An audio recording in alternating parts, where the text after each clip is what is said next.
We're going to continue. We're going to continue with the airport manager's report. Rob, is Pete out there with you? Is Peter Scherer there? No. Okay.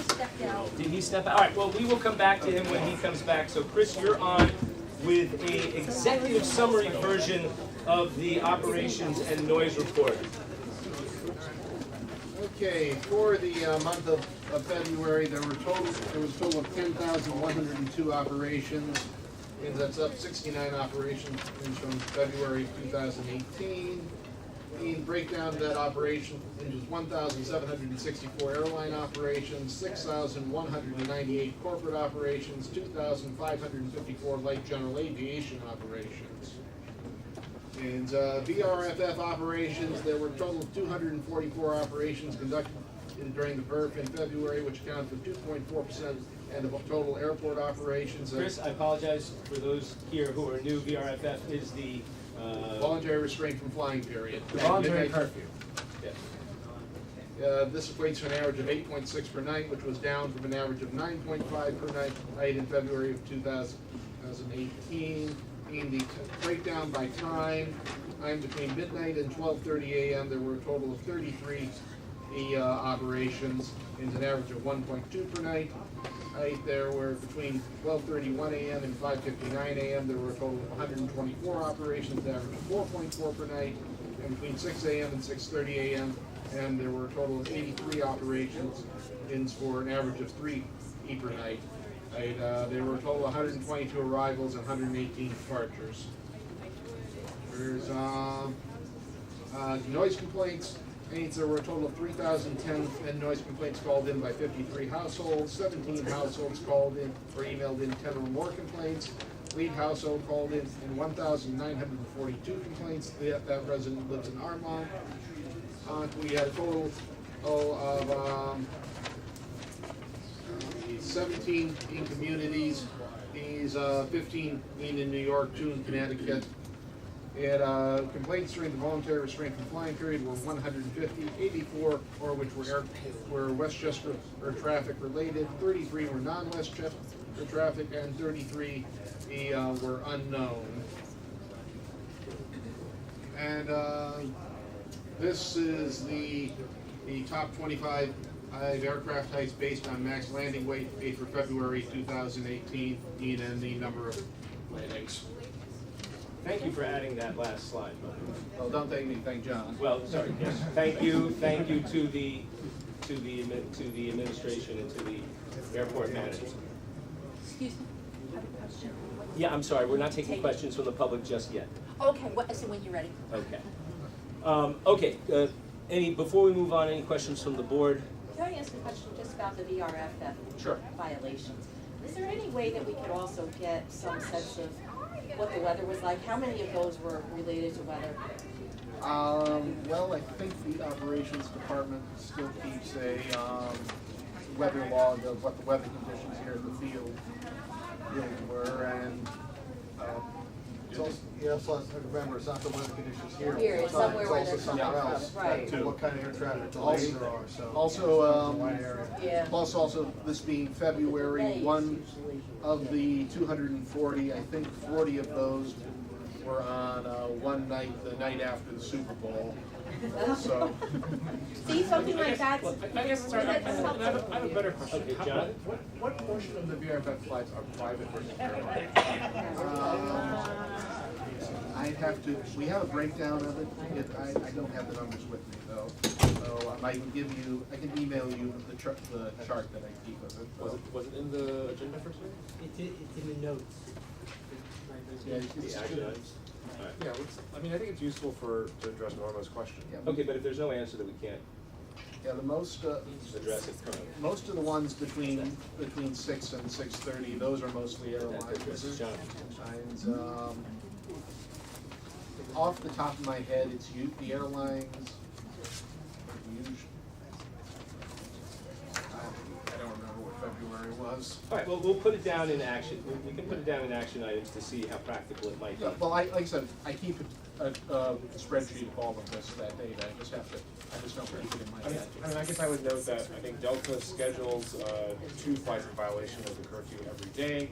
And a private operator, I think NetJet had 17 last month, so. You know, I will just, sorry, any other comments? The questions or comments Did about Jonathan this? have anything else to say?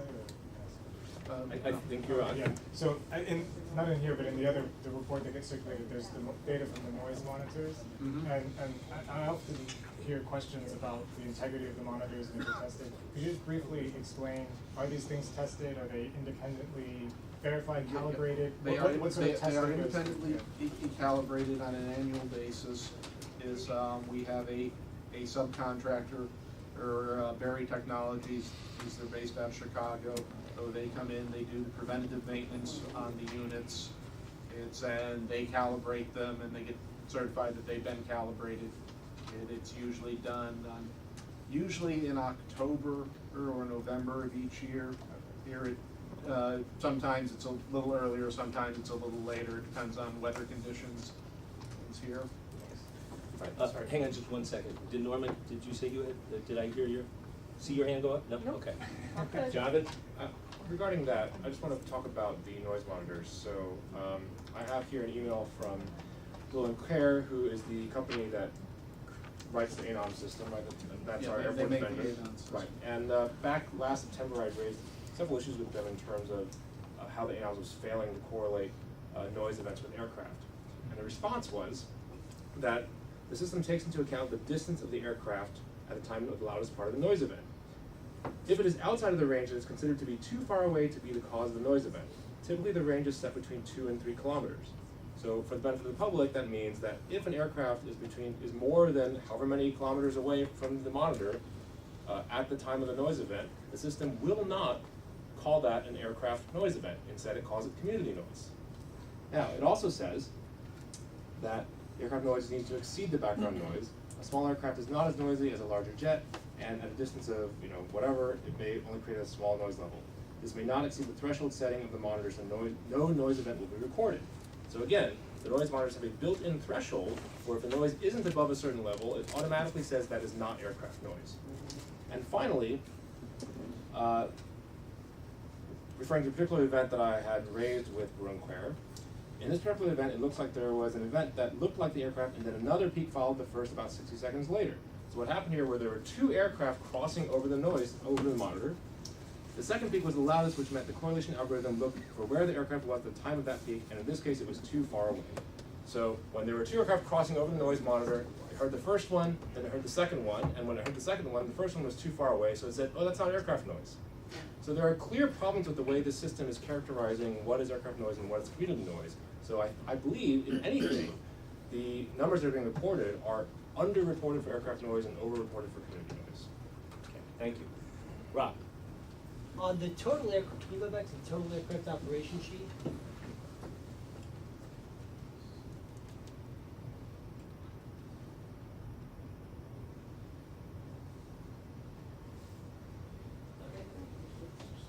I'm just making sure I understand. The operations for February 2019 were 10,102, correct? Like up there? Yes. The February number was lower than that number, and yet on the graph it shows it higher. Is there a reason for that? I mean, the last year's number was lower. I don't know. It's just kind of a graphing. It kind may of just be a graphing thing. They're pretty close. And so, yeah, it's a difference of 69 operations from year over year, so it's basically statistically Okay, insignificant. but all right, visually, technically, the purple or the pink should be higher than the blue. Is that what you're saying? Right, or I just want to make sure that there's not some sort of Okay. built-in kind of thing where it should, it maybe needs to separate it, but it's just, I didn't put the slide together, so I Okay. don't know what the settings are. Someone just drew that line, Diana, just drew that line. All right, well, look, I think the bottom line, Chris, is if there's something that is causing that to happen, if you could be sensitive and try to get, see if we can get the graphs to accurately reflect the numbers. Okay. I just want to say on my part that, you know, one thing that Arlene's presentation, you know, struck home to me is the difference between sound and noise. Sound being physiological, noise being psychological. And, you know, it's bad enough to get wakened at night or disturbed during the voluntary curfew period. And it's worse to imagine that what's causing that is somebody's disregard for your health and welfare. Sometimes that's the case, and clearly it would be good to know more about, you know, what's causing that and who's causing that in my mind. But it's also sometimes the case, and I've heard this from numerous people involved with the airport, that you have organ donation situations, you have legitimate weather considerations elsewhere that, you know, would otherwise leave people stranded in airports. And from the psychological point of view, I imagine that it would be comforting and therefore impactful to be able to, within a day or two, go online and find out that the flight that came in at 1:30 was an organ donor flight, as opposed to the flight that woke you up at 2:30, which was just someone trying to get back from the Super Bowl on their private jet. And so, you know, I think I'm looking forward to exploring ideas like that in the future. And I, again, encourage the community to continue to engage and make suggestions. Okay, with that, let's move forward to, do we have, Jim, are you prepared to do any sort of executive summary on the construction side of things? It'll be brief. And given that there are people here who are concerned about de-icing and odor, but on the other hand, it's 5 to 9. The I would ask- de-icing, as you know, the de-icing, we're preparing a presentation for the next meeting in April. Good, okay, Okay. perfect. So quickly on construction, the maintenance dredging of Basin B, the dredging is complete. The project is still ongoing because we have to reestablish the wetlands, and plants have to be grown, planted, so it'll be most of the year before that's done. So while the project's still underway, it's basically just wetlands planting. But So the at this dredging point, is the basin, complete. I apologize. The dredging is complete. Right, so So the then- basin should be capturing all the water now that it's supposed to. Yes, some 10,000 cubic yards of silt have been removed. So it's back to its original profile. Bless you. Okay. And is it fair to say that that should have a positive impact on the escape of odor-causing propylene glycol?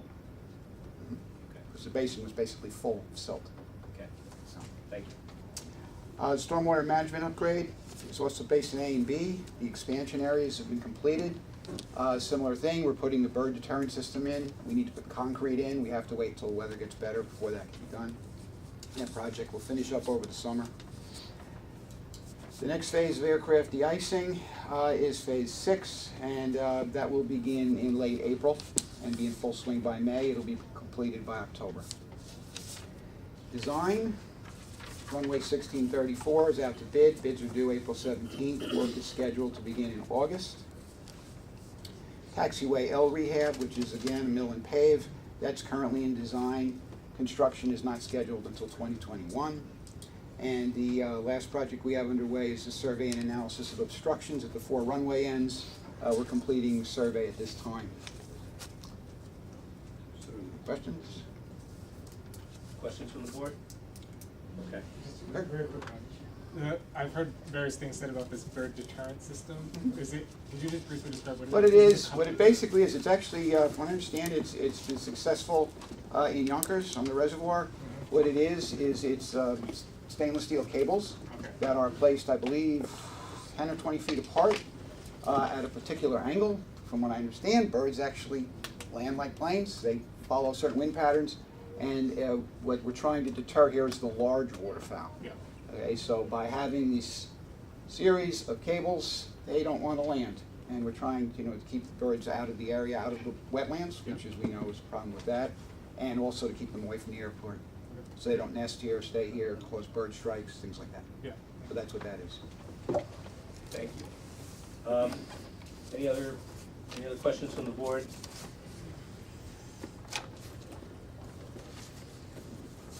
Yeah, I think that's an overview. Okay, so now we're up to our subcommittee reports. I would ask that, given the time, folks try to limit themselves to the most germane updates or other matters before their subcommittee. So would anyone like to report from public information? Nothing to report. Nothing to report, fair enough. Noise complaint?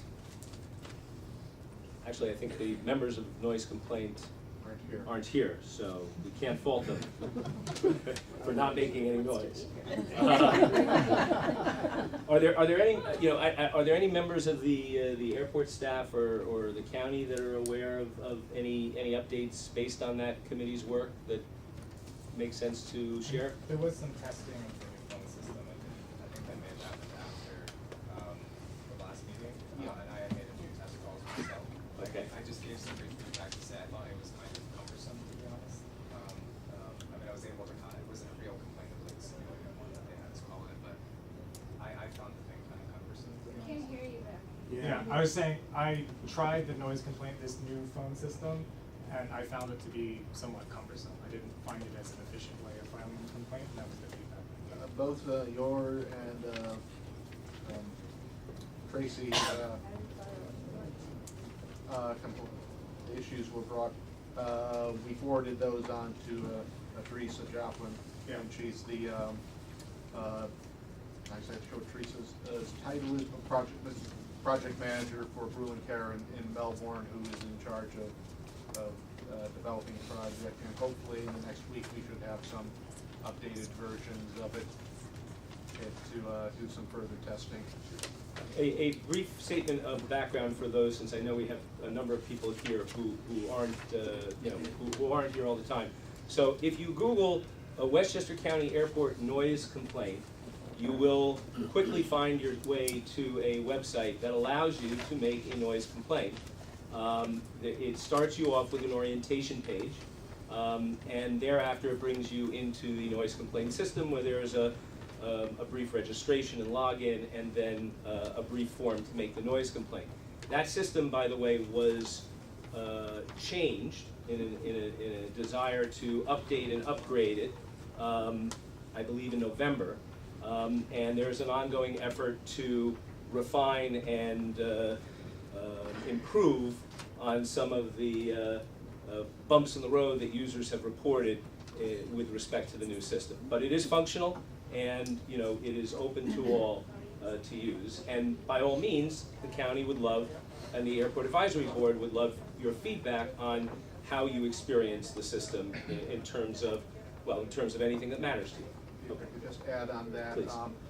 While it is not required for you to create a profile and a password, or you can just fill in the complaint, we would really appreciate it if you do create the profile, because that creates consistency in our system, because every time, because that means your address and name will be spelled exactly the same way every time that you put in a complaint, because believe it or not, people do find variations on their names and addresses, and when the system sees two different spellings, it thinks it's basically, I have to go in and say, okay, is this the same person as this person, and merge it. And sometimes when it merges things, I'm not always sure what's going to happen. So it can impact the data, it can impact the time and resources that go in. Also, by the way, if you create the profile, it will then, frankly, make it a lot quicker to go back and do additional reports. But again, enough editorializing. Thank you. Yes. On that note, there are also people who are concerned about, in my community, about registering and putting their information on there. I will assure you, best I can, I have asked several times the noise office for a list of people in my community who have asked whether my complaints are being registered that way. And it is like Fort Knox trying to get any information out of them. I have not been successful, except for one person who I asked if their complaint was received by phone, and I got some feedback that way. Yeah, we will not divulge any of your personal information into anybody, ever. All right, thank you. Good to know. Data subcommittee. I apologize. I'm sorry. I apologize. One second. So you wanted to comment Yes, on it? yes, so then, for the public, I am. Oh, you're right, the VRFF. Yes, I am working on the VRFF committee, which is the voluntary curfew committee. I met with airport manager, Mr. Scher. Oh, I'm sorry, I'm on the committee studying the VRFF, the voluntary curfew. And I met with Mr. Scher, which was a very productive meeting. The feeling was that, so the first question that we had to address was whether various private operators had what are called VRFF monitors. So many of the leases compel the private operator to have someone who's designated as a VRFF monitor whose job is to promote that voluntary curfew. And my understanding from Mr. Scher is that in most cases those are the chief pilot. It's not the person calling the shots, it's the guy whose job is to drive the plane and put people in the back, and that they have a hard time telling their bosses that they can't fly in the middle of the night. Scher also disclosed that some of the cases were because airports in Europe that have mandatory strict curfews are closed, and so in order to reach Europe at a time when that airport's still open, they have to leave here in the middle of the night, or come back in the middle of the night. I suggested that we have the VRFF monitors from the most frequent violators, which I believe are typically NetJets and FlexJet. I propose that we have those people present before the Airport Advisory Board on a regular basis so that the community can hold those people accountable, since they are supposed to be holding their organizations accountable to the voluntary curfew. I also suggested that we should model a compliance program after other airports that promote a social cost for curfew violations. In particular, Boca Raton, Florida, has a system where they request that operators pre-clear a curfew, a nighttime operation, and provide a reason for that operation. If they do not provide a reason, they get a call from the airport as well as their name and the tail number published online for everyone to see. And I would also say that in those cases we are currently providing letters to operators that violate the curfew. I would suggest that those letters also come with a return postcard so that we know why they decided to ignore the curfew, and perhaps it's for a life flight reason, perhaps it's because someone wanted to come back after the Super Bowl, but at least then we would know, and we could close that loop as Mr. Schachtel suggested earlier. Thank you, but please make sure those suggestions, from your subcommittee are forwarded to us Yes, for yes, consideration. yes. Okay, thank you. Nick? Comment on this? Yes. Just so we're clear, and I'm not sure if you have this, but in the information we got last month, NetJets and FlexJets were not the. Oh, sorry. Well, I said the greatest private operator. So the airlines, I believe, do not have a VRFF obligation. But Mr. Scher suggested that perhaps the county could negotiate with the airlines to offer them something in exchange for not violating the curfew. My point was that we have to be careful about that because the internal use regulation, it still remains unclear that if we change that, whether it would invalidate it entirely. And additionally, I thought that the community should be engaged in any kind of negotiation like that, because if we as a board or the airport or the county just unilaterally goes and says, okay, airlines, maybe you can fly 8 planes at 7 instead of 4 every half hour so that you don't have planes before 6 o'clock, that might be more objectionable to people to have 8 planes right at 7 versus 1 at 5:50, 1 at 6:15, and so on and so forth. Okay. All right.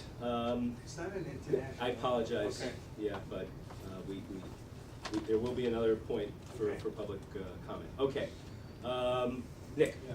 So on the data committee, Rob and I are just sort of trying to get underway here on doing some analysis, but let me give a brief overview of kind of what we've done. And I've asked for some time in the May meeting when we can present a bit more of the results of what we've done. Rob and I need a bit more time to kind of review that, just given we've got the data. But just as a brief overview, big shout out to John and Chris from the Airport Environmental Office, who have been able, as a first pass, to get us access to 3 months worth of all the radar data for Westchester County Airport. That equates to 5.8 million data points about aircraft arriving, departing, and passing through the airspace for the airport.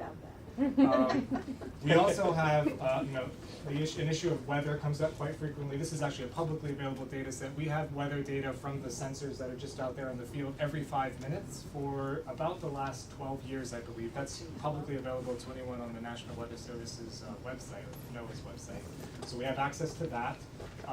I've also made some arrangements with an independent authority called the Open ADS-B Exchange.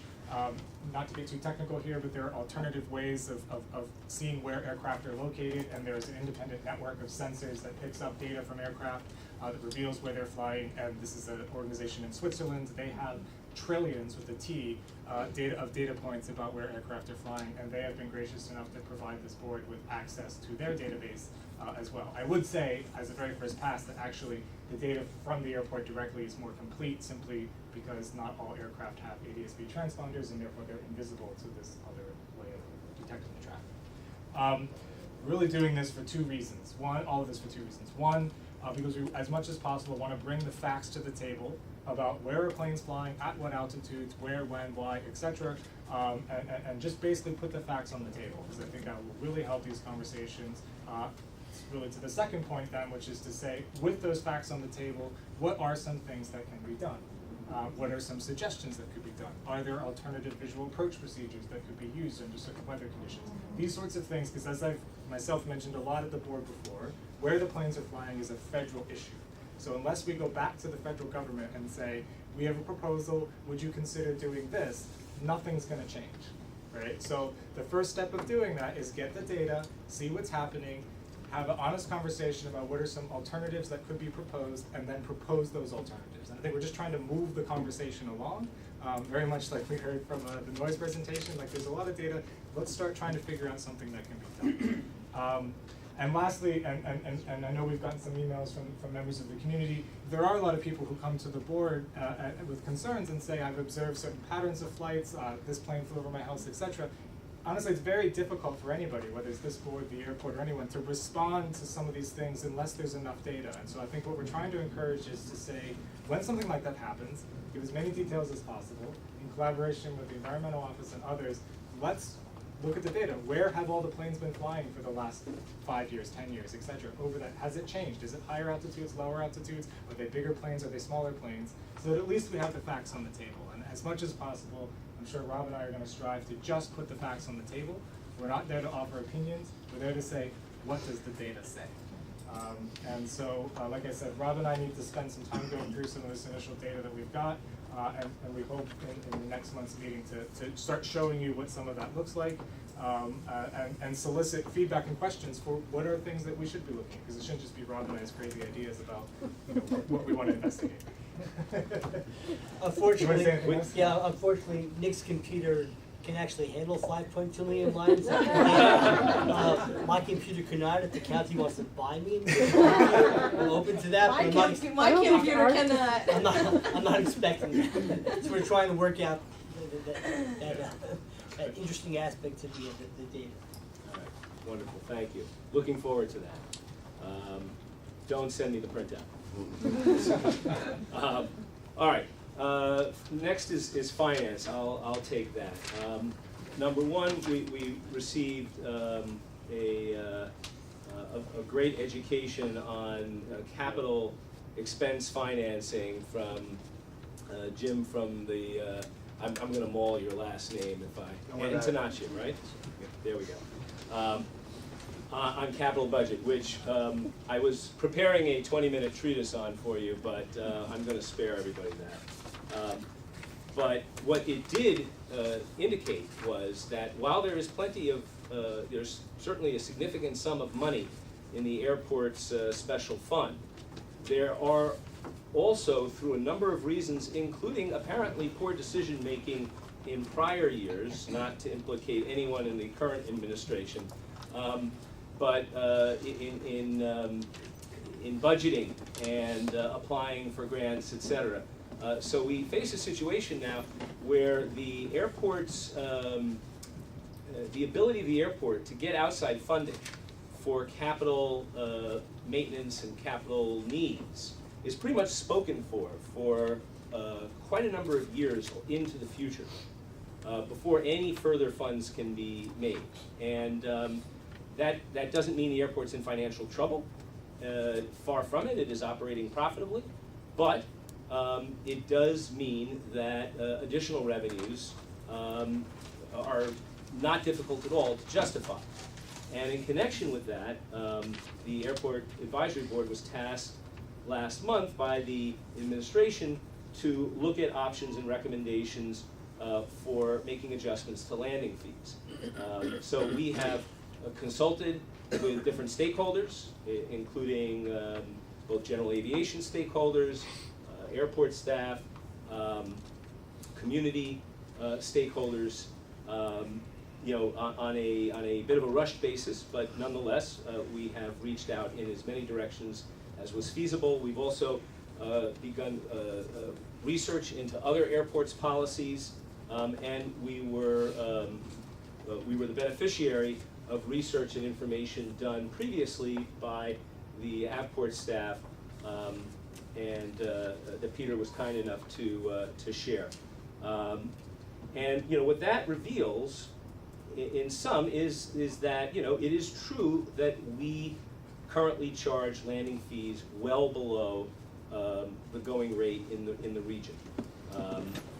As an example, in the 10 to 15,000, and by the way, landing fees tend to increase the bigger the plane is, under the logic that those larger planes cause more wear and tear to the airport, and therefore it's justifiable to make them pay their way.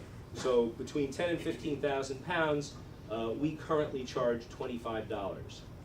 Teterboro is over 3 times that, and it's we kind of view Teterboro as probably the closest equivalent airport that you can make. Newark is actually considerably higher than that, nearly 6 times what we charge.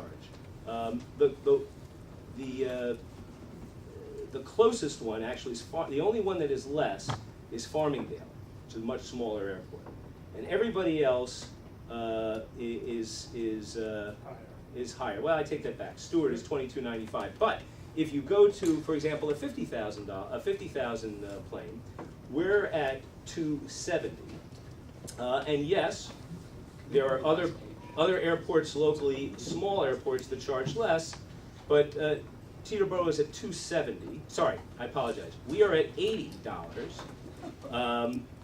Farmingdale's at $70. The next lowest airport is over $100. Teterboro is $270. Newark is $616. All right. And lastly, at 100,000 pounds, we're at 150. There is no other airport less than us. Even Farmingdale is higher by a few dollars. Everybody else is at or over 200. Teterboro at 675 and Newark at 880 to our 150. So there is both a need for a legitimate need for funding, and there is a legitimate case to make that without in any way, shape, or form prejudicing or subjecting aviation aircraft to unfair, uncompetitive fees, that we can adjust ours. And it's been a good number of years since ours were adjusted. So one of the concepts that we would like to put in front of the board, the advisory board, for our consideration, aiming for hopefully a recommendation that we can consider and vote on for the county's benefit next month, would be essentially pegging our fees to those in Teterboro. That would be the amount. Another issue is who to charge. Okay, we currently don't charge anything to airplanes that we consider based at our airport.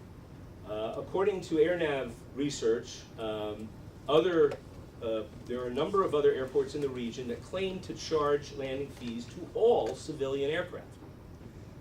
We want to double check that, though. We want to double check that because people in the aviation world have questioned whether there really is much of a practice of charging based aircraft. And after all, based aircraft are connected to folks who are already paying leases to the county for their facilities. So there are other expenses they incur automatically, whereas the transient folks, which by the way make up about 50% of the operations in and out, very often they may not contribute anything in terms of economic contribution, but obviously they contribute to the wear and tear and usage of the airport. What's that? Right. So so that's one question we're looking into that we're going to ask the board to look at. But really, there's I think a more intriguing question, which has to do with what we treat as a based aircraft. Okay, if a corporation has a plane based here, or an FBO, leases a tie-down space to planes, they're clearly based here. But on the other hand, you have certain companies who operate a large fleet of planes, who may not actually base any planes here. They have a facility. That facility could be used to base a certain number of planes, but they bring far more planes than that in and out of the airport on a regular basis. Currently, they could have space for a dozen planes. They could bring 10 times that many planes in over the course of a month or a week or what have you. And none of their planes would be charged. Now, that is not a simple question of fairness. It is a nuanced question of fairness, but it does seem to us that that is worth looking into, because it makes no sense to essentially give an operator an incentive to overuse, right, or to maximize use of the airport beyond what their space would normally allow for, and not charge anything for that, benefit. So it is something, again, that we're going to look for the board to opine on once we present some additional facts. Lastly, there's the question of, for lack of a better word, congestion pricing.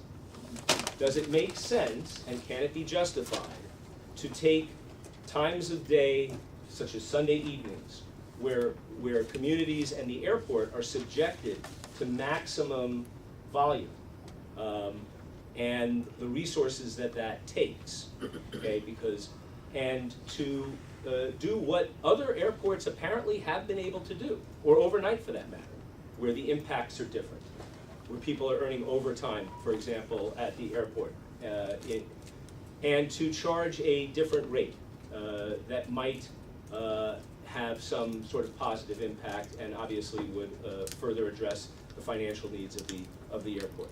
So we're looking into, again, more details on how that seems to be justified at other airports, but again, for the Airport Advisory Board, I want to give you folks a heads up, because that's a concept we will be asking you to consider. And last but not least is the question of auditing. There is an audit. The way that these fees are collected currently is through the FBO, the private terminal operator, who charges other fees of its own to planes that fly in. And they have been deputized, as it were, contracted with, to also charge the landing fee and bring that, and then remit that on a monthly basis with a report to the airport. We want to make sure that there have been apparently incidents in the past where the airport has discovered inaccuracies. We want to look into making sure that the airport and county has adequate resources to, perhaps more aggressively audit than had been possible in recent years. So I think those are the issues that we're looking at. Those are the issues that we would encourage you to think about and be prepared in the next 7 to 10 days to get a report from us. Thank you. Could I ask some things for the board, for the subcommittee to look into? Please. Yeah, you're correct that the landing fees at Westchester are lower than a number of these other airports that are cited. I would just point out that the airports cited are run by the Port Authority. There's a lot of things you could say about the Port Authority. Fiscal frugality is probably not one of them. And so I think, while I accept that they're neighboring airports, I think we should just make sure that if there's a proposal to raise the rates, like, what is the financial incentive for that, right? I think it needs to be a specific thing. If you're gonna raise a fee, it should be because we have this project and it costs a certain amount.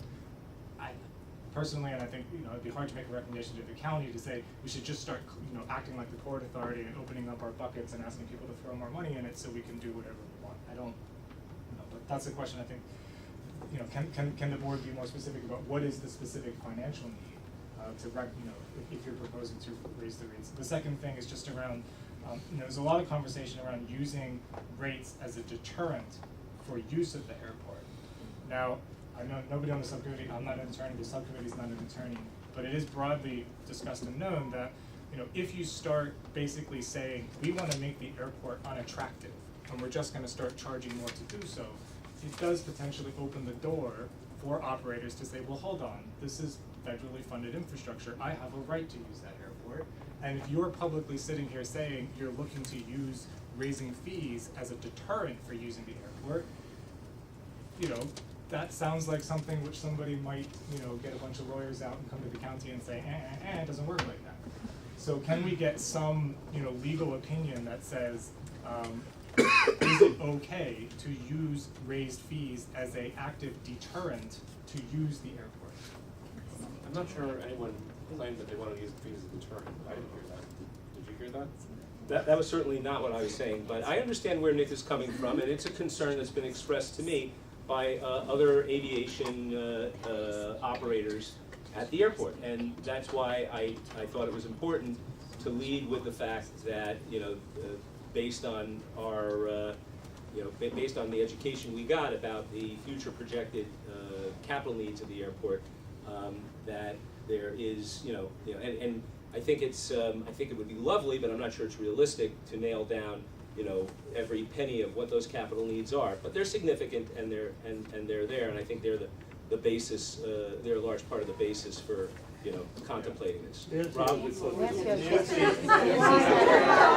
gonna refer to Nancy. Nancy, there's a lot of big heads blocking, including, not least of which would be mine. Okay. And Nancy, I defer, please. Thanks for having my back. So, good point, and that Nick makes, and I think from what we heard tonight, we have, a lot of work that could be done in the noise abatement world that would be logical, I think, for the people making the noise to pay for, some of these improvements that would help abate the noise, whether it's, sensors, whether it's some sort of padding or, so I think. Consultants. Maybe it's consultant. So, yeah, so I mean, I think that's one area that we will be needing some money. And, I think that's one of the things that would be a legitimate expense. Thank you, Nancy, and I'm sorry for not realizing you were. No, it's quite all right. Rob? And I guess this is the other side of kind of the argument in terms of having an opinion. Some may look as raising landing fees as a deterrent. I personally look at them as having lower landing fees as kind of a subsidy. And I don't feel like I'm in the business as a county of subsidizing people to come here rather than go to Teterboro. And especially when this is a superior, without a doubt, a superior location to come in and land if you want to get access to New York City, if you want to get access to Stamford and Greenwich. I'm not saying New Jersey doesn't have business, they do. But, there's a reason why I chose to live in Westchester rather than have to deal with the bridges and tunnels for Long Island or New Jersey. And I think this is a superior location, and if anything, I think we should be at a premium. But I understand the concept of, at least be no less. Thank you. Okay, one last thing, and then we're going to invite very brief and limited public comments. Peter, you did not have the opportunity to give an airport manager's report. Is there anything you'd like to share with us? Just a quick one. Activity report has been filed with the board, so that tells us what we're doing at the airport. One of the things I wanted to bring up is that we have a wildlife strike on January 31st. That was the only one we had so far this year. And what we do is when we have a wildlife strike, it was Delta Airlines that came in late one night, and he had notice of a bird debris on there, which is called snarge. So what we have to do with that, our wildlife biologist will actually take that remains of that bird, send it to Smithsonian for a DNA test to determine what kind of bird it was, so they could put it in a database. So we got the information back of what the bird was, and we found out it wasn't a bird, it was a bug. So we're gonna correct that wildlife log in the next report. Couldn't tell. Okay. That's exactly what we needed at this time. Just a very quick question, because I see in the reports the wildlife strikes.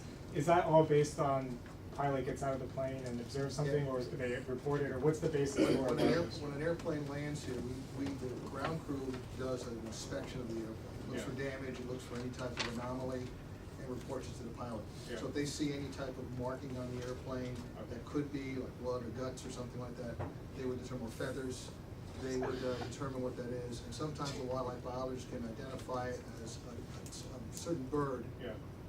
Sometimes it can, we actually send it, it's called SNARG, we send it out to the Smithsonian. The reason for that is to get a database together to determine where that strike may have occurred, because if that bird is identified as something that's in Florida, it obviously wasn't struck here, it was struck down there, and then they want to know migration patterns and what time of year it was struck, so those are important items that they need to know. Sure. Sorry. Still snarge if it's a bug? No, everybody. Or is that just? It's not. Any wildlife. Love that Yeah, word. any wildlife. What's interesting about it is if you look at our records over the years prior, we didn't have a lot of wildlife strikes. But because we educated pilots and we actually had a program put in place, it's mandatory, we actually took more time to determine what these things are. Before a pilot would see it and just wipe it off, and, they go on their little merry way. Now, because of the fact of good reporting, our wildlife strikes have gone up because we're actually paying attention to this. So. Nancy, I'm not sure your question got recorded because there was cross conversation. Would you like to repeat it? Actually, I would. Is it still called snarge if it's a Snarge. bug? Snarge. Well, Or no, is we that don't only have for a birds? bug log. We have a bird strike log, but no, that's our first bug strike. I mean, there's So probably a that lot of doesn't bug have strikes, a name. But that was just came back, and it was a large mark. It was pretty goofy. And, that's why they thought it was a bird remains. But I don't know what kind of bug it was. All I know is that they determined it wasn't a bird. So, but we don't record bugs. Really? Snarge, yeah, that's what we call it, snarge. It's All a right. good Scrabble word. Okay, all right, I'm gonna, and by the way, before we, could we, I don't recall seeing that in the reports that we got, that particular chart. Maybe it was done late, or do I misrepresent? What, the wildlife law? No, not the SNARG, the max landing weight chart. As far as I know, it's not been included because it was just created, so. Well, I commend you again for doing it. Could we just make a note that that should be distributed as soon as possible to the board members? Okay? Thank you. All right, members of the public, yes. Hi, Ingrid Delson, Northwest Greenwich Association. On page 6 of the airport monitor, there's a column that reports for February 2019 reports, but the whole column says NA. Is that not available? Page 6, that's the breakdown of operation. By aircraft. By aircraft type and operator type of complaints. That won't be, What's coming? basically until I actually go through every individual Okay. complaint and ID and double check, make sure that the system's linked it to the right aircraft. Point of information, we had asked the airport to publish those without that chart. Okay. As opposed to what was happening was that the airport monitors were being withheld in their totality because there wasn't enough resources to finish that chart. For February, I think I'm through February 6th or so, I'm through about 800 complaints so far out of 3,000. Okay. So, One other, how do people get their emails to request the monthly reports? Because I get them on an email attachment. but I've been getting them forever, so I forgot how I got my name on a list. How do people do that? Basically, you just have to notify the airport and I'll add you to the list. Okay. So why don't you use the airport web at westchestergov.com, and if we get a request like that, we'll forward them to the airport staff. To get them on, to get the monthly reports. Correct, correct. Understand that they are, yeah, right. And in addition, they're published on the website and they can be looked at proactively, but I understand, you know, it's great to get them. Well, In your somebody inbox. said I never knew about these meetings, how come Right. there's the delay in it? So if anybody was interested, I just, Yes, well, people ask me and I don't know. So, thank you. Thank you. Yes, sir. Would it be possible to increase the landing fees for those aircraft that don't fall within the curfew hours? And therefore, you know, take some money and, you know, pay it back. Can I have your name, sir? Oh, I'm sorry. Irwin Lefkowitz, I live in Raleigh. Thank you for the suggestion. We will take it under advisement. Appreciate it. Sir? Francesco Bertocci. I just wanted to ask if there's any correlation between, you know, I assume there is, like bigger planes make a louder noise, but if that column there, we could add a column about which are the biggest offenders, potentially even charge the ones that are noisier more, so that is part of the fees and not just the landing fees, because that, especially if we want to use some of the money to do more studies, and you know, the bigger offenders would be. But I don't want to assume that you know, it could be the bigger planes have better technology, so I'd love to have a correlation there. And instead of going after every airplane, go after the 20% that makes the most noise. So again, start from practically something like that. So, in general, larger airplanes do make more noise, although newer airplanes do make somewhat less. It still doesn't change the rule that larger airplanes make more noise. However, federal law forbids airports from charging landing fees based on noise. Okay. Thank you. Oh, we can still know who are the offenders. Okay, fair enough. I appreciate it. Again, thank you. Time for a couple more. Yes. Hi, it's Eduardo Pupo from Bryant Brook. From the reports, thank you so much for allowing us to listen to your exchange about the reports. A couple of comments. Data is the way to go, so I commend you and congratulate you for doing that. Just if I may share an observation, watch out, because we all get fascinated manipulating data, but the problem is first to analyze the quality of the data and how that data was collected, because these create a significant impact on any analysis that you can draw from that data. So I'm pretty sure that you have already thought about that, but it's important to continue on that line, because otherwise we run the risk of all engage in a very good exercise, but you have a problem from the second. Yeah. It's a very good point. But hold on, I have a second. Okay. I mean, by all means, please make the comment, but I just have a second comment. So go ahead. Yeah, I was gonna say, no, I think it's a very good point, and something I probably should have said when I made the remarks earlier. So a couple of things in regards to how we're looking at the data. One, as I tried to emphasize, as much as possible, we don't want to do analysis for the purpose of generating opinions. We just want to kind of show what it is, right? And to help facilitate that, there's a couple of things that we're kind of committed to doing. One is that anytime we're analyzing any data, we're going to make any code or anything that's being used to analyze the data available to anybody. I think we need to think about some of the best mechanisms to do that. But anything we do, anyone else is free to go reproduce it themselves in the spirit of peer-reviewed things. Like, so we don't want to have any perception that we've somehow fudged the numbers or manipulated anything of that effect. Similarly with the data, and it's a question I think we just have to ask the county. I don't know the origins of the ANOMS data from the FAA, if that's allowable to be publicly released, but if it was, the extract of the radar data. As far as I know. Yeah, so if it was publicly, if there's no prohibition against releasing it, then I would simply just say, like, let's put all the data out there as well. The point being that, we're here to try and do some analysis, but to the extent we can publish all the data, publish the code used to analyze the data, publish everything, so that if anybody has any doubt about the quality of the data, what was done to draw certain graphs, charts, etc. They can go run the numbers themselves if they so choose. That's how it's done in scientific research, and I think that's the spirit of what we're trying to do here. And I think it's a very good point, and we're going to strive as much as possible to make sure that we live up to that standard. And thank you for your comment, because it speaks to, it paves the way for my second comment, which is more of a general nature. It's not a matter of doubting. By all means, when I made my comment, it's not that I by any chance, in the back of my mind, I want to say to them, watch out what you're going to do with that data, because you might be doing something wrong, and I doubt that's not the case the other way around. It's just for the purpose of the exchange that, you in the board allow us to do that. But the second comment is, and I've been attending these meetings, unfortunately I was unable to attend the last two meetings, but for those of you who remember me, or remember the charming accent from Italy, although it has a name from Italy, I also heard about it. It's more recognizable. I'm a little bit concerned with methodology, so if I may share with you my concerns, and I hope that all my concerns are completely unfounded or grounded, so maybe it's just my mistaken, but I'm concerned that all the discussions that are taking place, we gotta police ourselves, not to fall into the temptation,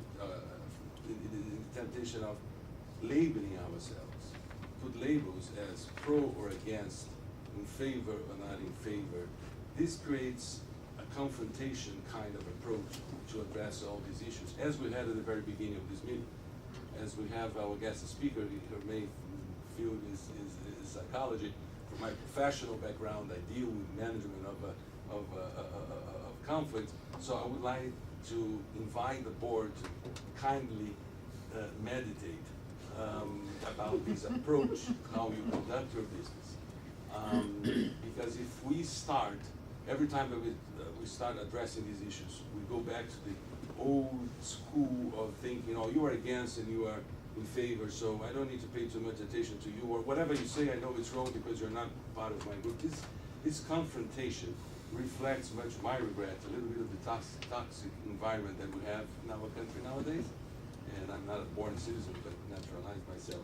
So we should avoid that, because what we really should do is leverage from each other's experience, different backgrounds, like you are now at the end of the meeting, you were doing, trying to complement each other. So the airport people, please understand that when I first introduced myself to you, I don't know if you recall, I said I'm a neighbor. Yes, I could start complaining about the noise, but I'd like to thank you because they do a terrific job. Security is an issue. So when we come to these meetings, let's really try to come for a purpose of finding a solution to the problems, and not throw in each other's face, you are against and you are not. We have to realize that we passed, we need to put behind a number of different issues. To come up with that kind of insinuation that, but you bought property here, you knew that the airport was your neighbor and is your neighbor, so you shouldn't be concerned now with that. I mean, these are, using the terminology appropriate to an aviation meeting, that argument doesn't fly anymore. We're ready to live here, and we know that we have to deal with the issue. The 800-pound gorilla is here, and we need to do it better. So, the chair, I thank you for making this opportunity for this comment, and hope you don't mind with a more kind of a general and soft comment at the end of this interesting night. Thank you. All right, we're going to take two more. This gentleman and the woman in the second row. All right, three more, and then we're done. All right, please try to make your comments brief. This is my second time attending this. I attended this a number of years ago. You got chastised for the email that you sent out. The only reason I'm here because I received that email from you. If I didn't receive it, I wouldn't be here, okay? The people that objected to that should get the list and send out their own emails inviting their supporters, okay? That's number one. Number two, this gentleman over here, the noise complaints, I believe you stated that you have to have the name and then you sanitize if the name is off and so forth and so forth. I don't understand why it's requirement to have the complainant's name in order to compile who's making the complaints. The other thing associated with the complaints, maybe the money that you get from the higher landing fees should advertise more. Because if I looked at the chart, you only had one complaint from Portchester. The people in Portchester don't know that there's a system available to complain about excessive noise. The one other thing, when you discussed the landing fees, was $10,000 to $15,000, $25, $50,000, and so forth and so forth. What was below £10,000 landing fee? Because you didn't even bring that up. Let me just attempt to do. It was less than $25. Okay. I guess that's enough to get started, because if I start attending this, I could compile, observe, and test everybody. Bring it on. On the dais. That I get occasionally criticized for excessive provoking or whatever the case may be. But the other thing that I noticed here, some of the discussion, me, second time here, there was a lot of fluff going around here. The data that's captured from these monitors, shouldn't they trigger something that you go and challenge some institution, agency to come up with corrective action? Or they just, you compile the data, you appease the masses, the people that complain excessive noise, but nothing ever happens? I appreciate your comments. In the interest of time, I'm gonna fine. move along. But, you know, there's plenty of time, opportunities to engage, and I hope you will continue to do so. Thank you. Yes? Hi there. My name's Lauren. Hang on one second. The question was never answered. He wants my name now, but he never answered the question, or I wasn't provided why is the name important when I'm filing a noise complaint. I would like to, just that one out of the Chris, five. is the name required to file a noise complaint? Yes. It's Why? required? Yes. Okay. Why? Is there, do you What know- regulation, FAR? Sir? It's not a regulation, and it's part of the data gathering process, so we know how many people are complaining, and how many households are complaining, and where they are, so we can actually. If someone doesn't feel like giving their real name, is there anything to stop them from giving a fake name? No. Okay. John Doe. But if they want us to give a response, we have to have. Okay. Well, if that's the case, then yes, But makes sense. if you get someone that says John Doe, will you disregard the complaint, or will you consider it someone who didn't want to share their name but who may have a real complaint? As long as it has a real address, that's that we can locate them. Defeats the whole purpose. Well, no, the issue. reason we need the address is because, okay, somebody sends in a complaint that says there was noise. If I don't know where they were. I was in my van, I was sleeping in the parking lot at the SUNY Purchase, and that's when, I mean, it's ridiculous rules and regulations are being applied. Chris, if I may, this is, I think, worth sharing with the public, okay? The noise complaint system is not a be-all, end-all of airport policy management. It is not it is not intended to be a popularity poll for aviation noise. It is intended to be a problem-solving tool for the county and the airport to address whether aircraft are behaving in ways they shouldn't be behaving, and, you know, in order to correct that, primarily. So if there is a report, and what the first thing that the county does when they get that complaint is they try to match the complaint to an actual aircraft. Okay, if they don't know where the complaint's coming from, a location, then they can't do that. Now, again, that doesn't necessarily mean that you have to, you know, nobody's testing your data, but it is unfortunately a weakness, or, you know, perhaps a weakness in the system from your point of view, but the way the system was designed with those purposes in mind is what's fueling the request for more specific personal data. Now again, I don't want to get into a debate with you, but I'm just trying to give you some information that these folks at the airport have been good enough to share with me. All right, I apologize for that editorial comment. Yes, next. All right, my name's Lauren Levitt, and I've been a resident of Newcastle for 9 years. And first and foremost, I'd like to thank the AAB and the members of the county and airport staff and Dr. Roncroft for being here and allocating the time for this effort. I just want to address key points here. One, my concern is the lack of transparency from a facility owned by Westchester County. Although I understand that this situation is improving in some ways, I'd like to think that there's an ability to gain more access to any data in the airport's possession. The fact that any town resident or member of this board doesn't have direct access to any data they deem relevant doesn't seem like it would fly in any other venue. This is a public asset of the county, and all information related to it should be as public as the unfettered right for any plane to land here. No one is suggesting closing the airport. I'm sure all of us at some point have used the airport. I certainly have used the airport. An issue I have in Newcastle is that there isn't an equitable distribution of flight paths throughout the neighborhoods north of the airport. The heart of Newcastle absorbs almost all the flight paths, even locations that are almost 8 miles out. I have lived in Newcastle for 9 years, and I know that the airport noise has increased significantly in the past few years. I understand that this board doesn't have decision-making authority, but there needs to be a much higher sense of urgency in restoring the quality of life for local residents. We've been impacted by decisions that were made without proper engagement of our communities. I don't know if any of the people in this room have signed off on any of the new leases during the past few years or granted waivers for heavier planes to use the airports, but we urgently need to restore a situation that is clearly out of balance. Lastly, there is an ongoing perception that the airport noise complaints are overblown or merely a representation of a few individuals. I am telling you unequivocally that Newcastle residents are frustrated and concerned by the airport's increase in noise and other types of pollution. We are unhappy with how the county has managed the airport. We elected officials to address these concerns. Another year of inaction is unacceptable. I urge you to please convene whatever entities are necessary to make meaningful improvements as soon as possible.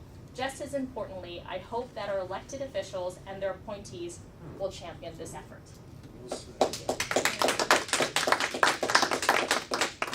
And would you like to make the final Yes. comment? Linda Lefkowitz from City of Rye.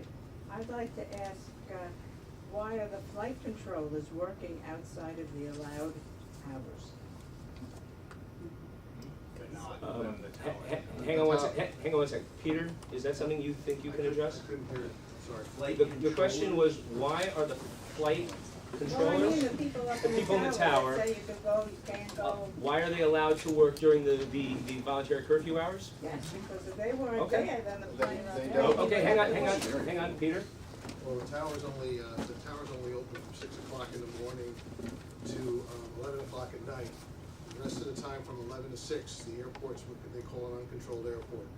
And that's common in the industry. So again, it's really, whether the controllers are here or not, the airplanes are still gonna fly. So they are again, it's after hours, it's not a lot of flights. So we're an uncontrolled airport. We have stayed open during different times or different events. But generally, after 9/11, we stayed open with the control tower. But again, we're an uncontrolled airport from 11 o'clock to 6 o'clock in the morning. That's common throughout the industry. So flights are coming in and out, and then no one's telling them when to come down and when to go up? That's the control tower is closed. But they're still talking to TRACON, which is the radar controllers out of Iceland. So they are talking to people coming down, but the control tower operators are not here. So that's common. But they are talking to someone. Okay, thank you very much. Appreciate it. I'm gonna close public comment, and here's what I'm gonna suggest in the interest of time.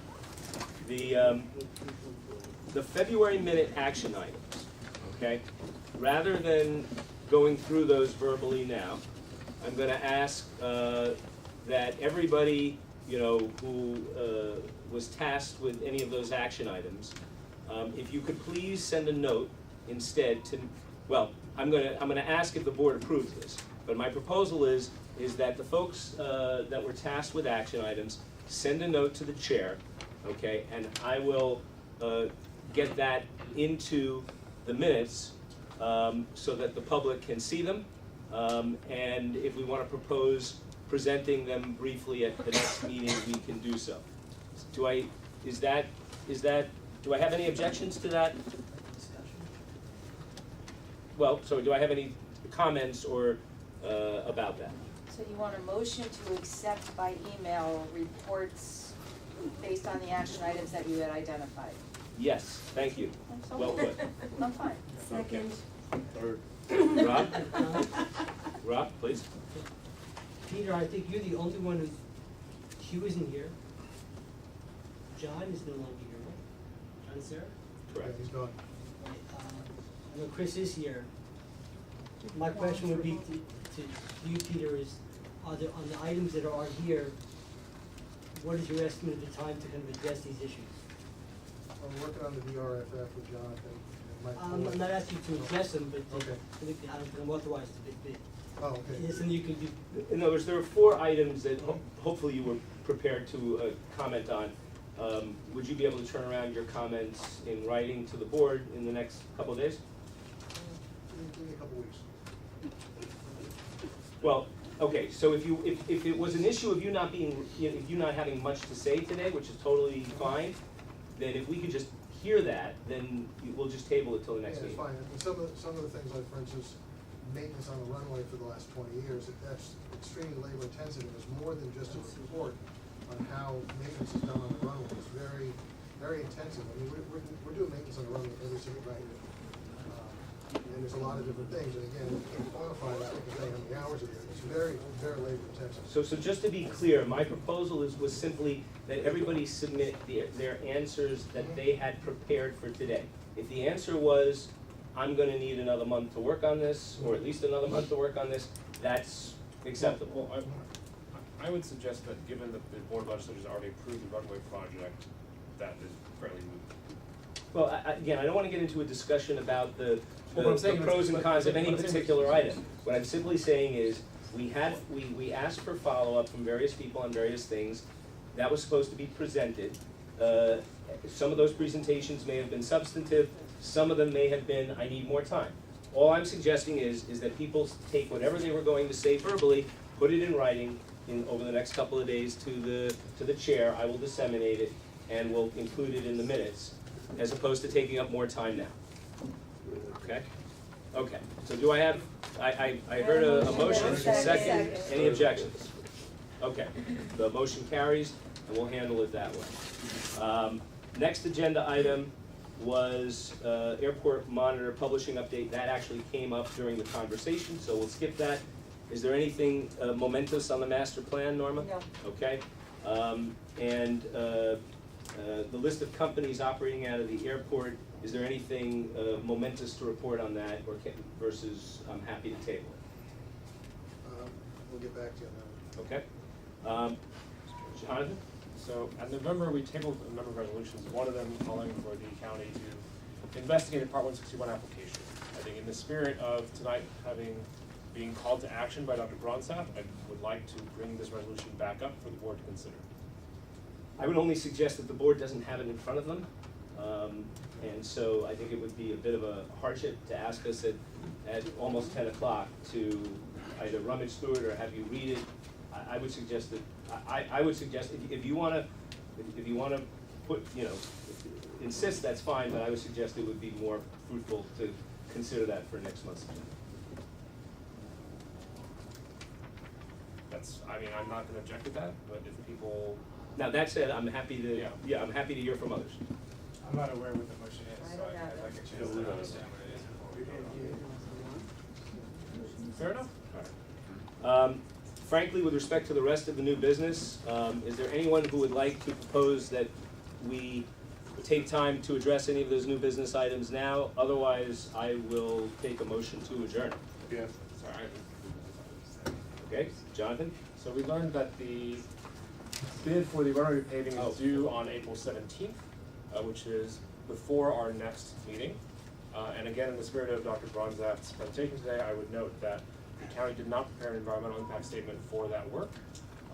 And in fact, before the Board of Legislators, there was a note that the Airport Advisory Board did not weigh in on that project. I think that, again, in light of Dr. Bronstaff's presentation, we should pass a resolution. It doesn't have to be complicated, but we should call on the county to prepare an environmental impact statement, including noise impacts, for that work. Okay. Do we have discussion on that? I guess question discussion. So, I mean, there were quite a few hearings at this meeting about the runway. So when we say that there was no input from this board, That's not what I said. I said if you went to the committee hearing for that project, the committee noted that the Airport Advisory Board did not pass a resolution, whether approving, disapproving, commenting of any sort on that project, right? And what I'm saying is that the county designated that action as a type 2 action, not requiring an environmental impact statement, which I believe is inappropriate. And therefore, I would like for the board to weigh in and discuss at least whether we should call on the county to prepare an environmental impact statement for that work, including the noise impacts of that work. would a environmental impact statement Be done for repaving of a highway or a street. No, because that's a type 2 action. However, the New York SECRA law specifies that for actions affecting more than 10 acres of land, those are actually type 1 action and require environmental impact statement. This project will affect more than 10 acres of land. Therefore, I also believe that the county improperly designated this as a type 2 action. But independent of that, I believe that we should have a resolution calling on them to prepare the EIS.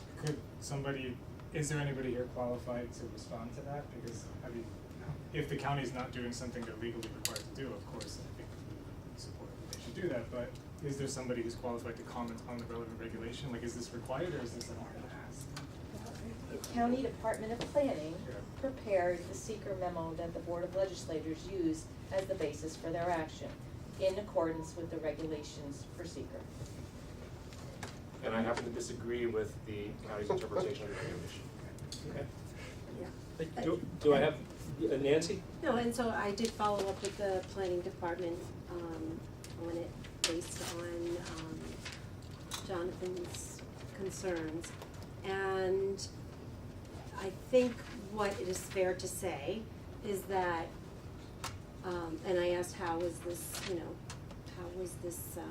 determined, that it's not necessary to do a full environmental impact statement, and I was given the answer that based on the fact that even though it's more than 10 acres, if you look at the language that talks about the 10 acres, it also talks about physical, I don't have it in front of me, but looks like Jonathan's getting it in front of him. What's the actual language there on the 10 acres?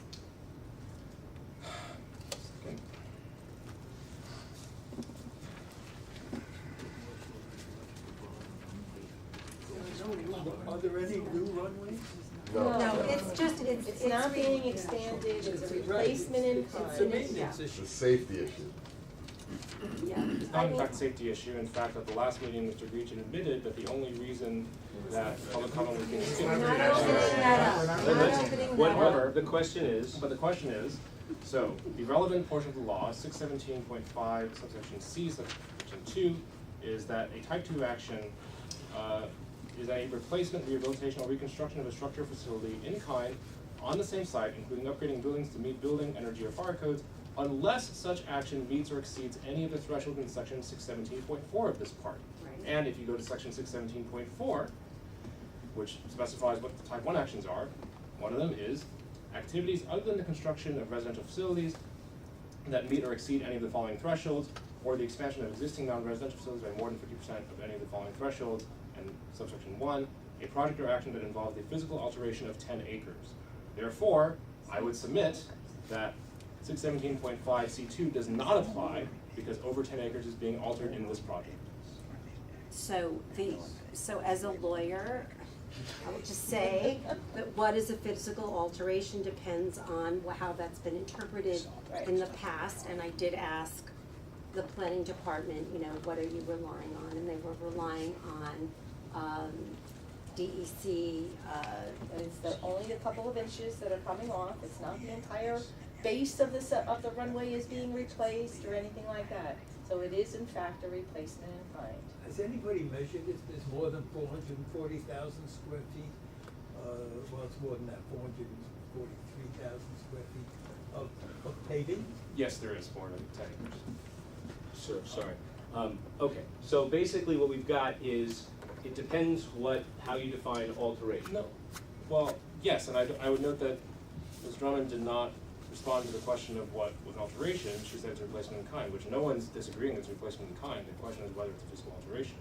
But the bottom line is the county attorneys have made a legal determination that you know, that they've looked at this and they've decided that it doesn't meet their definition or the customary definition of alteration. So, okay, you disagree. The bottom line is, do we as an airport advisory board, are we gonna do anything about it now?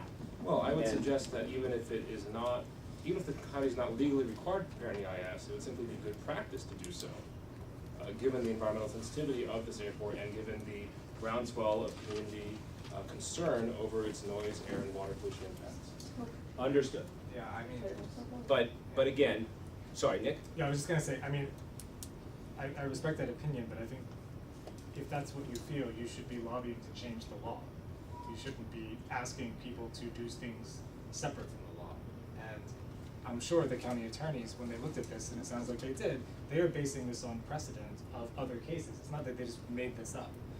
And so, if you feel that there should be environmental studies for this type of work, I would encourage to petition or propose to the relevant groups that that law be changed. But the law as it stands, it sounds like it's been interpreted that it is being done according to the defined practice. Robert? Just so I'm clear on the law sets out the minimum threshold. It doesn't prevent anybody from taking those extra steps if they feel that's in the public interest in doing the environmental impact study. Is that fair to say, no? He's not wrong, you can always do something if you would so Yeah. not determine that there is Yeah. cause to do something. Yeah, I'll say, you know, Some mitigating circumstances. it's a sensitive area to me because I see too many projects that have been done over the past, I think in 10 years, some that affected Newcastle directly, others in other areas of the county, where you see this type 2 stamp used way too liberally. yeah. So, you know, But I think the role of this body is to provide advice to the county. The county, based on what we've heard, has clearly considered the issue and made a decision.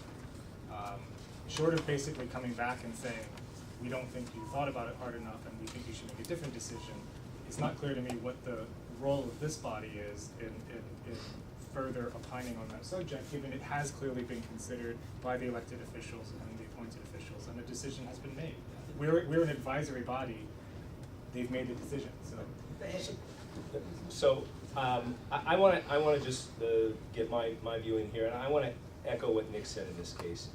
I think that as much as I agree that there can be an overuse of type 2 decisions, I think Dr. Bronzaf brought up the fact that you have to look carefully at what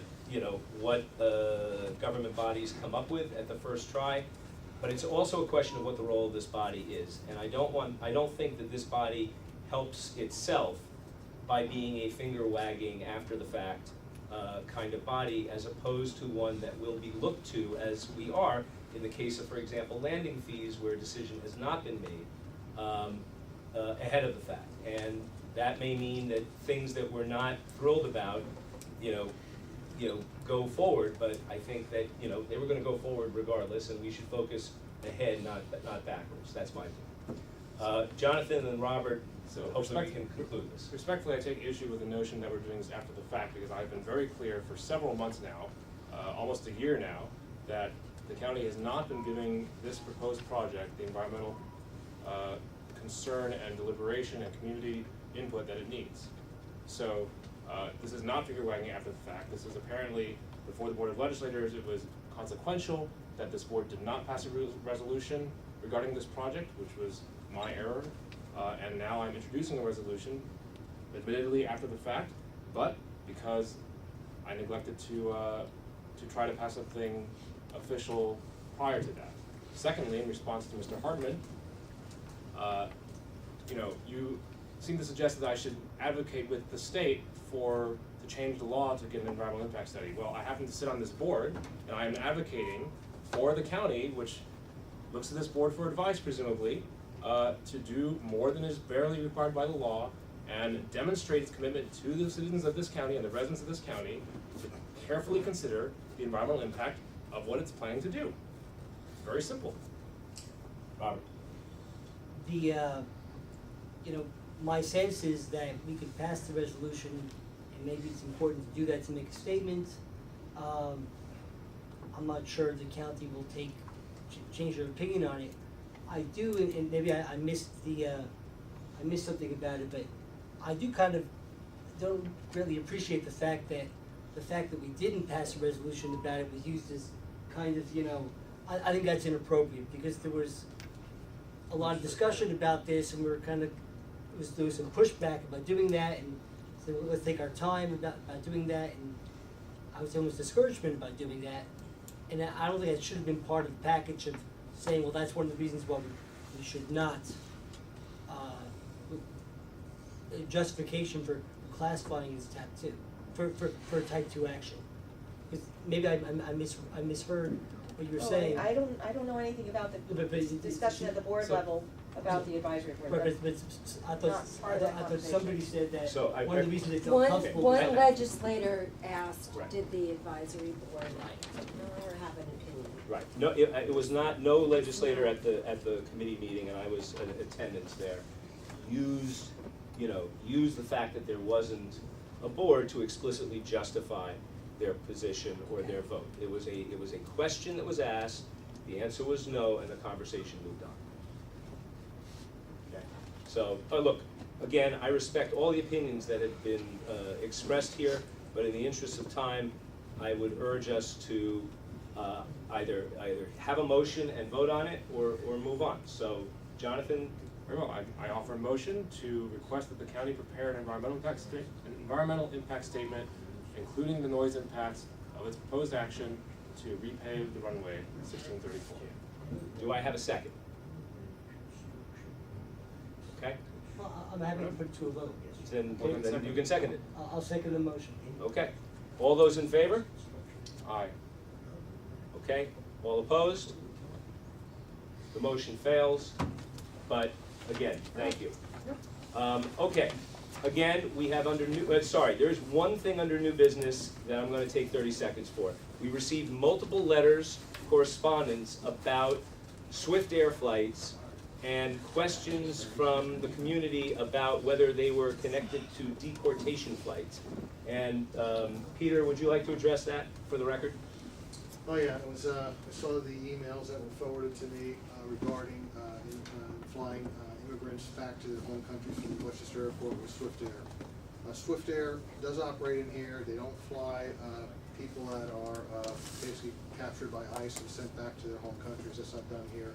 Swift Air has basically done ski trips for Ski Club out of Montana, and basically sports, college sports and professional sports teams. That's what they've done here, and they're charter flights.